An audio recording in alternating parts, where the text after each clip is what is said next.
No, that's a snare. Son of a bitch.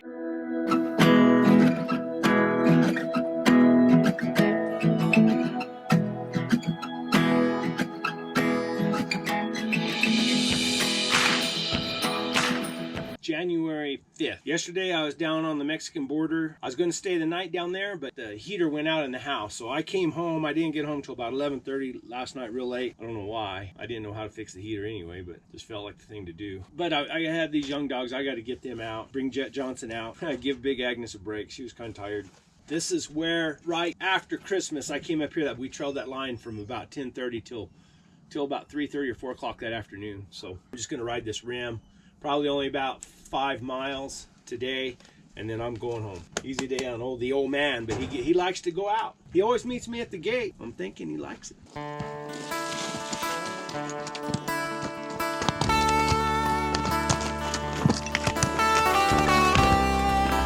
It's a pretty beat out trail right here.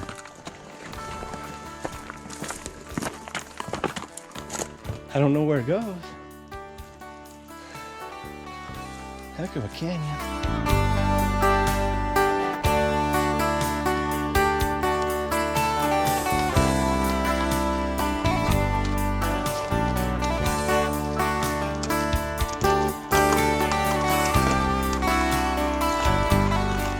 So, about 15 years ago, there's a trapper, and I was trying to find a lion, of course, to run, and a guy that I bought dogs from before told me, said, hey, you need to get a hold of this guy. He knows all that country really well, and he knows where the lions are and everything. Gave me his phone number, and I said, all right. So I called him, and we made arrangements, and I'd go with him, and then I went out and helped him. And he's an old man and has had a stroke, drags a leg, real knowledgeable trapper. I mean, he's made his living catching bobcats for 30 years.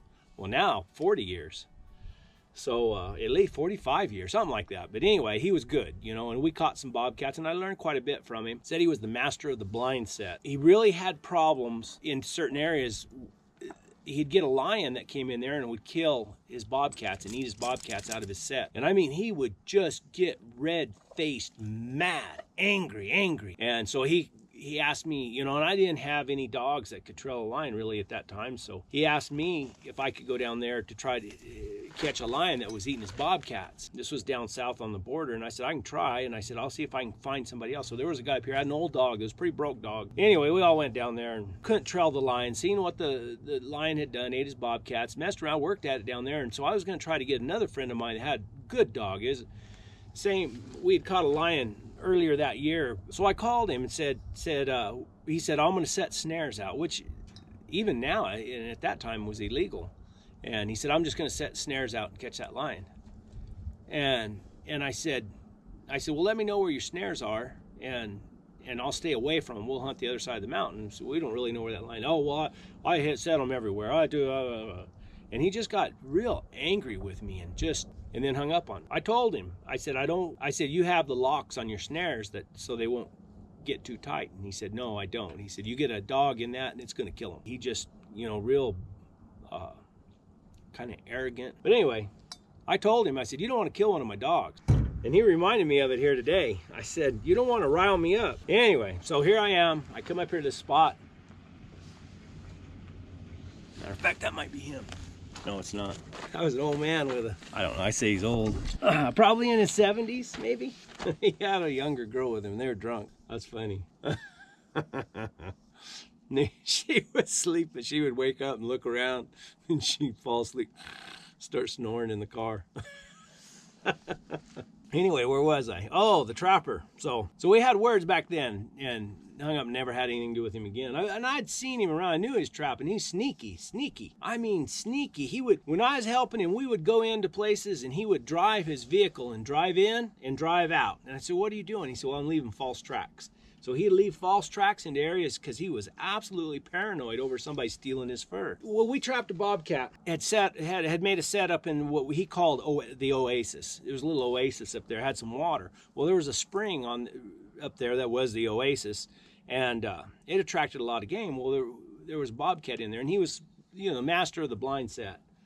So we went in there and made this set. Well, we went back the next day to check it, and there was the rancher was down there digging out the spring, working in the back, and there was like 5 or 6 guys there, and we pulled up. The road went right by where they were working, so we pulled up there, and he said, let me do the talking, and because I was riding with him. And they come over and said hello, and of course one of them knew me and talked for a minute. And they said what's going on? I said we're going. He said we're calling coyotes, and didn't want anybody to know he's trapping. We knew we had that set, and that set wasn't, I bet 30 yards, 40 yards maybe from where they were working. So man, we went over the next canyon, snuck back up in there because he didn't want them to know he was in there. And we got back up in there, and sure enough, he told me, don't look at that cat. He said, if there's a cat in that trap, don't look at him. Don't look at him, because that's when he'll jump, and he could pull himself out. And so we got up there, and sure, right off to the side there, you could see that bobcat was up in the brush right there, just like he was hiding. And man, he said, don't you, and he looked at me, he said, don't you tell anybody. Said I could go to prison for this. And I guess he didn't have a permit or anything, but he had a pistol with a silencer on the end of it and a laser sight. And he just walked up there and he pulled that pistol out, and it was in, I never even knew he had it, and it was inside his coveralls, and he pulled it out and laid it like that. He shot that bobcat, fell over. He picked up his stuff. He told me, he said, grab that bobcat. He said, you point his hind end in the air, put him over your neck like that, and he said he won't pee on you. Big old nice Tom. That's the kind of person he is. And we'd go in and he would say, brush out our tracks, brush out our tracks. And so I had a stick, and he said, no, not like that. And he said, it looks like somebody's brushing out tracks. He said, you got to buff them out. But he was real particular. And I noticed today, he said, never wear shoes that have tracks on them, have a tread on them. He said, wear smooth bottom shoes. And then today I seen him, he had like homemade, stocking boots that would look like big socks or something, like house shoes, and had fur on the bottom of them, so nobody could track him around. Guys, I think he's Looney Tunes. And then I'd heard the story about he shot at, I don't know if he shot the guy, but he shot at some guys. And I told a buddy of mine, he ran into him one day, and I said, don't trust him, man, don't trust him. I said, if he reaches inside of his coveralls, you better be on him in a heartbeat, because he's liable to, there ain't no telling what he's liable to do. He'll pull that silencer out and shoot you like one of those bobcats. But anyway, I was sitting here saddling up, and he come pulling up and seen him, so I went over there to talk to him. He didn't recognize me at first. And first thing I asked him, I said, what are you doing? And he said, I'm calling coyotes. I said, don't lie to me, Leonard. I said, I know you're in here trapping. He looked at me, he said, well, yeah, I got some traps. But you can't believe anything he says. He tells you all kinds of stories and this and that. And we got to talking about this other canyon where I knew a lion had been coming through. And I said, what about over there in Faulkner Canyon? And he said, yeah, first he told me, no, I'm not trapping that. And then he said, yeah, he said, I'm trapping that. He said, I got some neck snares in there. I got some snares in there. There's a lion in there. I got some snares in there. Well, you can't be snaring lions, not on public land. On private land, I guess you can, but you can't snare lions on public land. And I said, what, why are you, why do you got those snares out? He said, oh, because there's a lion in there, this and that. He said, they don't have catches on you. You get your dogs in there, it'll kill them. It'll kill them. Told me, you go in there and I got 5 snares up. He knew how many dogs I had with me. And he said, got 5 snares up. He said, it'll kill every single one of your dogs. And I told him, I said, Leonard, I said, you're not going to like me if you kill one of my dogs. I said, that's not going to be pretty.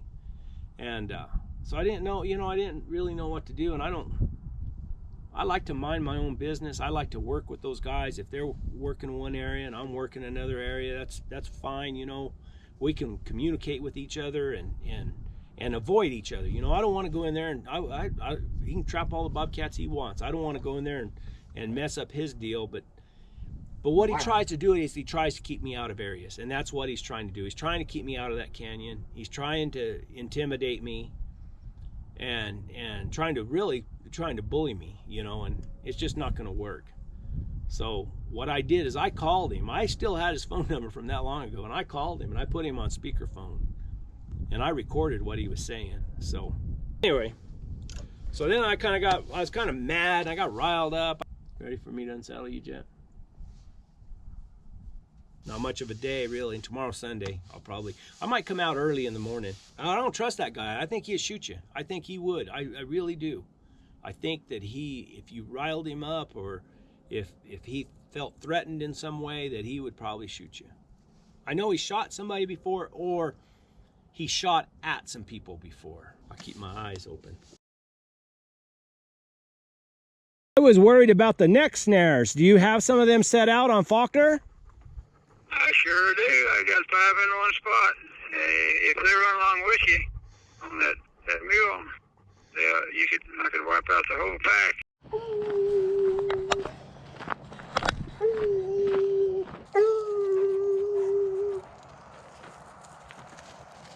That's different for Booger. It's Monday. Just decided I better get these dogs out early Monday morning, and then I got some appointments in town, so I can't go very far, so just go out on foot here.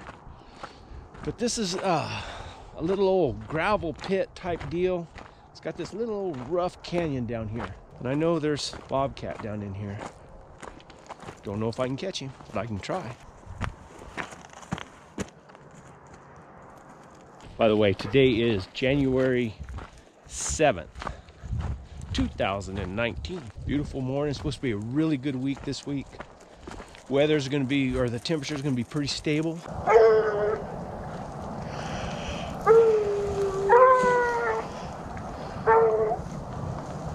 don't know. Coyotes.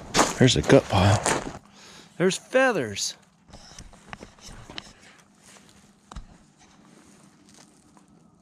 Where you been? Where's Big Al? Because he's caught. Yeah, right around the neck. No, that's a snare. Son of a bitch. All right, this is a pain. Come on. I mean, I moved the dogs from down there where that snare was, but I don't know if there's any more snares around here. And those neck snares are just bad business.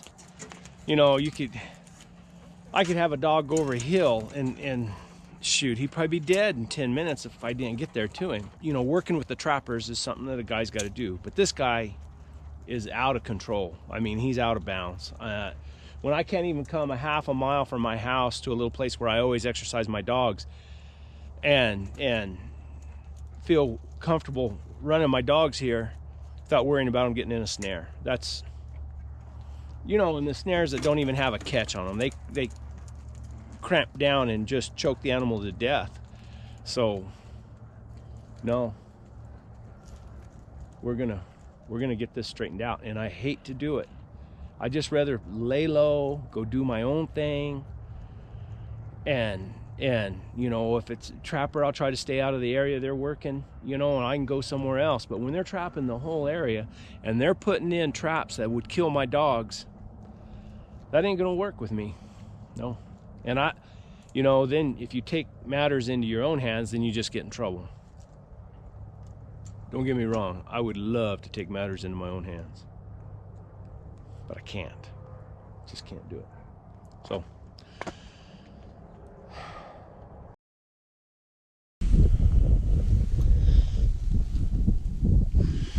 right there, there,